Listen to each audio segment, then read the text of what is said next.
You know, there's all kinds of life all around me. See nothing but moving water behind me and green. Things are lush, good. It's the way it ought to be. It's supposed to be. Why is that? Because there's water there, and it keeps on moving. It's living water.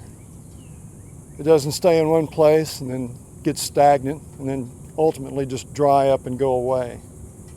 It keeps moving. You remember that. Remember that while I read to us what Jesus said. But before I do that, I want you to remember what Jesus said. You know it. You can quote it. We know it is the golden rule. Do to others the way you would have done to you. Treat others the way that you would want to be treated, we'd say. But do you remember the context of those words of Jesus? Let's refresh our memory. To those of you who are listening, this is what I say. Love your enemies. Do good to those who hate you. Bless those who curse you. Pray for those who mistreat you. Someone slaps you on the cheek, turn to them the other one also. Someone takes your coat, let them have your shirt as well. Give to everyone who asks of you. Don't demand to have things back if someone takes what belongs to you. Do to others as you would have done to you. Are you surprised? The context of Jesus' words, do to others as you would have them do to you, is not of nice situations in life where there's that expectation of something in return if you do something good for someone else. It's quite the opposite. It's exactly the opposite. It's in the worst of situations of life. When you are in the process of being dehumanized by someone who's already dehumanized themselves, they're doing it to you, and you've got to take it. You're the victim.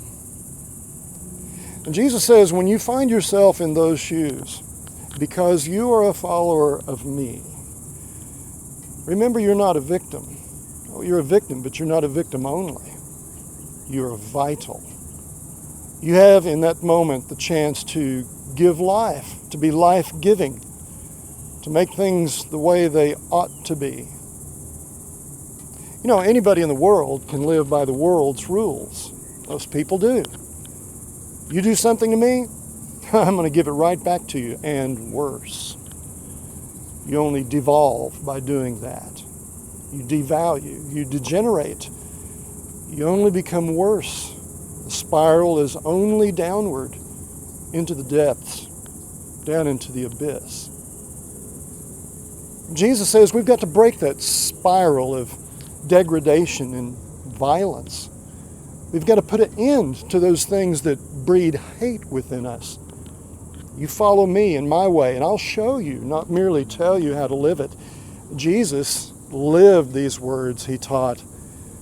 We know what it got him for doing it. He was willing to pay the price because it was the truly right thing. Jesus didn't ask. He didn't ask at all, what's in this for me? He was asking, he lived his whole life thinking, what's best for you? That's what I want to give you, no matter what it costs me. You know, if you were to ask anybody that gives serious thought about who they really are as in terms of character, and if there is a God that's anything like good, what they would hope to receive from this God, I suspect they'd sum it up in two words, or words synonymous with these: grace and mercy. I want to receive good things, blessing, favor, grace. And I don't want to receive what I know I deserve. I know I want mercy. That's exactly what Jesus is saying here. Jesus is saying, I expect you, my followers, to be like my Father and me, grace and mercy. Don't live by the payback rule. You'll live very differently. Don't even live expecting back something in return when you do good to someone else. One eye open always to see what you're going to get out of it. That's not the way me and my Father live. And that's not the way you'll really find life. I want you to be givers of life. I want you to keep things moving so that things don't become stagnant and sterile and dead. I am the living water of life. My Spirit wells up in you, my followers. I'm stealing from John's Gospel in saying these things. Make sure you pour out the living water on everyone you meet, especially those who seem to have no sense about that at all, who do you active harm, who make you a victim. Be proactive. Be proactive in the way you think about these things. If you do these things, you won't be passive. You won't be just taking it. You won't become their doormat. Instead, you'll be living much more like a batter who steps up the plate and isn't satisfied just to bunt, but swings for the fence. That's what we do as Christians when we live this way, leaving it all in God's hands. Grace and mercy be with us all.